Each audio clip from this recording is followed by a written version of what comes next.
بسم اللہ الرحمن الرحیم۔ حضور صلی اللہ علیہ وآلہ وسلم کی بعض دعائیں۔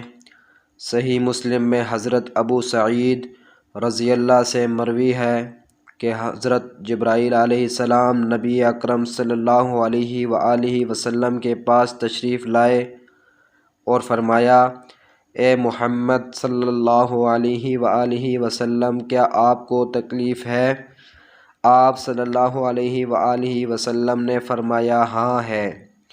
حضرت جبرائیل علیہ السلام نے یہ دعا پڑھ کر دم کیا، بسم اللہ ارقیک من کل داء یؤذیک من شر کل نفس او عین حاسد اللہ یشفیک بسم اللہ ارقیک، یعنی اللہ کے نام سے میں آپ پر دم کرتا ہوں ہر مرض سے جو آپ کو تکلیف دے، ہر ذات کے یا نظر حاسد کے شر سے اللہ آپ کو شفا دے گا۔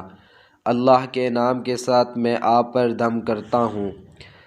متفرق دعائیں۔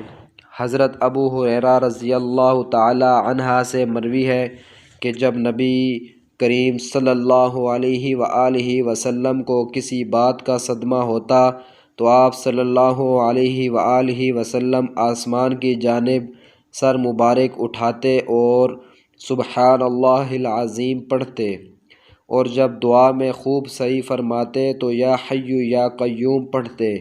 نیز حضرت انس رضی اللہ تعالی عنہ سے روایت ہے کہ رسول اللہ صلی اللہ علیہ وآلہ وسلم کو جب کوئی فکر اور پریشانی لاحق ہوتی تو آپ کی دعا یہ ہوتی تھی، یا حی یا قیوم برحمتک استغیث۔ ترجمہ، اے حی و قیوم، بس تیری ہی رحمت سے مدد چاہتا ہوں۔ اور دوسروں سے فرماتے، الزموا بیا ذا الجلال والاکرام، یعنی اس کلمہ کے ذریعے اللہ تعالیٰ سے استغاثہ اور فریاد کرتے رہو۔ حضرت علی کرم اللہ وجہہ کا بیان ہے کہ جنگ بدر میں جب میں کفار سے لڑتا ہوا حضرت صلی اللہ علیہ وآلہ وسلم کے پاس حاضر ہوا تو دیکھا کہ سردار دو جہاں صلی اللہ علیہ وآلہ وسلم سجدہ میں سر رکھے ہوئے یا حی یا قیوم پڑھ رہے ہیں۔ پھر میں چلا گیا اور لڑائی میں شریک ہو گیا۔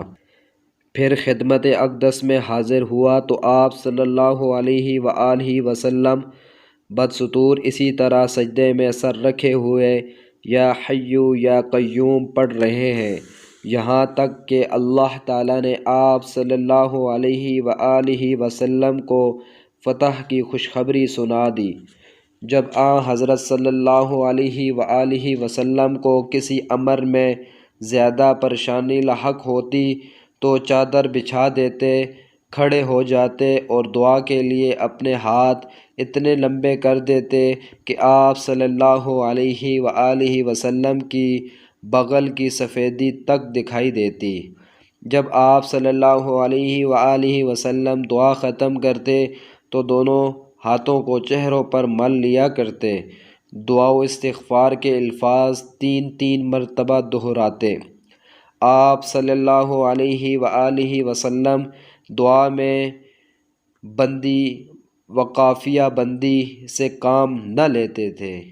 آپ صلی اللہ علیہ وآلہ وسلم دعا میں سجع و بندی و قافیہ بندی سے کام نہ لیتے اور نہ اس کو اچھا جانتے۔ آپ صلی اللہ علیہ وآلہ وسلم جب کسی مجلس سے کھڑے ہوتے تو یہ دعا پڑھتے، سبحانک اللہم و بحمدک اشہد ان لا الہ الا انت استغفرک و اتوب الیک۔ ترجمہ، اے اللہ، میں آپ کی پاکی بیان کرتا ہوں آپ کی حمد کے ساتھ۔ اے اللہ، میں آپ کی پاکی بیان کرتا ہوں آپ کی حمد کے ساتھ۔ دل سے اقرار کرتا ہوں میں کہ نہیں کوئی معبود سوائے آپ کے، میں آپ سے بخشش چاہتا ہوں اور آپ کے سامنے توبہ کرتا ہوں۔ جب حضرت صلی اللہ علیہ وآلہ وسلم کو کوئی خوشی پیش آتی تھی تو اس طرح کہتے تھے، الحمد للہ الذی بنعمتہ تتم الصالحات۔ ترجمہ: شکر ہے اللہ کا جس کے انعام سے اچھی چیزیں کمال کو پہنچتی ہیں۔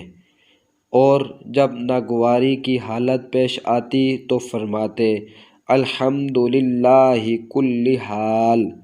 ترجمہ: شکر ہے اللہ کا ہر حال میں۔ جب آپ صلی اللہ علیہ وآلہ وسلم راستے میں کسی کا ہاتھ پکڑتے اور پھر جدا ہوتے تو فرماتے اللہم ربنا آتنا فی الدنیا حسنۃ وفی الآخرۃ حسنۃ وقنا عذاب النار۔ کسی کا قرض ادا فرماتے تو یہ دعا دیتے بارک اللہ فی اہلک ومالک انما جزاء السلف الحمد والاداء۔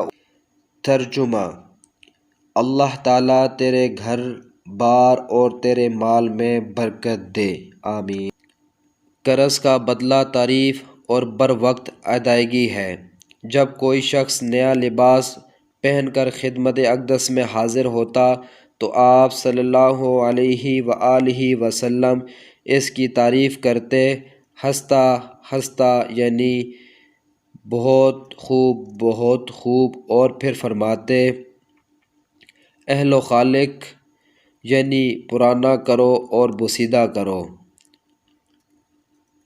جب آپ صلی اللہ علیہ وآلہ وسلم کے پاس کوئی ہدیہ پھل لاتا اور وہ فصل کے شروع ہی کا ہوتا تو آپ صلی اللہ علیہ وآلہ وسلم آنکھوں سے لگا لیتے، پھر دونوں ہونٹوں سے لگاتے اور فرماتے اللہم کما اریتنا اولہ فارنا آخرہ، اللہم کما اریتنا اولہ فارنا آخرہ۔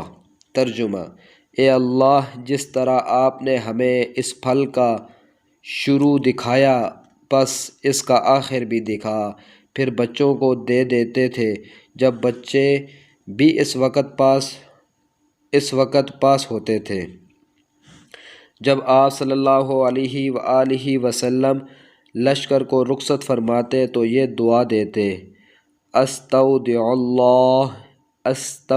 اللہ دینکم و امانتکم و خواتیم اعمالکم۔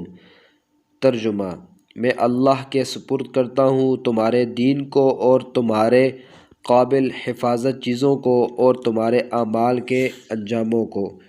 حضور نبی کریم صلی اللہ علیہ وآلہ وسلم جب نیا لباس زیب تن فرماتے تو اللہ تعالیٰ کی حمد کرتے، یعنی پڑھتے الحمد للہ کسانا ھذا۔ تمام تعریفیں اللہ پاک کے لیے ہیں جس نے ہمیں یہ لباس پہنایا۔ یا اور کوئی کلمہ شکر کا کہتے اور شکرانہ کی نماز 2 رکعت نفل پڑھتے اور پرانا کپڑا کسی محتاج کو دے دیتے۔ جب کسی کے یہاں کھانا تناول فرماتے تو میزبان کے لیے حضور صلی اللہ علیہ وآلہ وسلم دعا فرماتے اللہم بارک لہم فیما رزقتہم واغفر لہم وارحمہم۔ ترجمہ: اے اللہ، ان کے رزق میں برکت دے اور ان کو بخش دے اور ان پر رحم فرما۔ جب آپ صلی اللہ علیہ وآلہ وسلم کسی مجلس میں بیٹھتے اور بات چیت فرماتے تو جس وقت وہاں سے اٹھنے کا ارادہ فرماتے تو 10 سے لے کر 15 مرتبہ تک استغفار فرماتے۔ ایک روایت میں یہ استغفار آیا ہے استغفر اللہ الذی لا الہ الا هو الحی القیوم واتوب الیہ۔ ترجمہ: میں بخشش چاہتا ہوں اللہ پاک سے کہ اس کے سوا کوئی معبود نہیں، وہ زندہ ہے، عالم و قائم رکھنے والا ہے، اور میں اس کے سامنے توبہ کرتا ہوں۔ جب آپ صلی اللہ علیہ وآلہ وسلم کو کوئی دشواری پیش آتی تھی تو آپ صلی اللہ علیہ وآلہ وسلم نماز نفل پڑھتے تھے۔ اس عمل سے ظاہری و باطنی، دنیاوی و آخروی نفع ہوتا ہے اور پریشانی دور ہو جاتی ہے۔ جب رسول اکرم صلی اللہ علیہ وآلہ وسلم کسی کی عیادت فرماتے تو اس سے آپ صلی اللہ علیہ وآلہ وسلم یہ فرماتے: لا بأس طہور ان شاء اللہ تعالی، کچھ ڈر نہیں کفارہ گناہ سے انشاء اللہ تعالی۔ ترجمہ: کچھ ڈر نہیں کفارہ گناہ ہے، کچھ ڈر نہیں کفارہ گناہ ہے انشاء اللہ تعالی۔ اللہ تعالی ہم سب کو ان دعاؤں پر عمل کرنے کی توفیق عطا فرمائے اور اللہ تعالی ہمیں دین پر چلنے کی توفیق عطا فرمائے۔ اللہ تعالی ہم سب سے اپنے دین کا کام لے لے اور اللہ تعالی ہمیں دین کی سمجھ عطا فرمائے۔ اللہ تعالی ہم سب کے والدین کو صحت والی زندگی نصیب فرمائے۔ اللہ تعالی ہم سب کو 5 وقت کا باجماعت نمازی بنائے۔ وآخر دعوانا ان الحمد للہ رب العالمین۔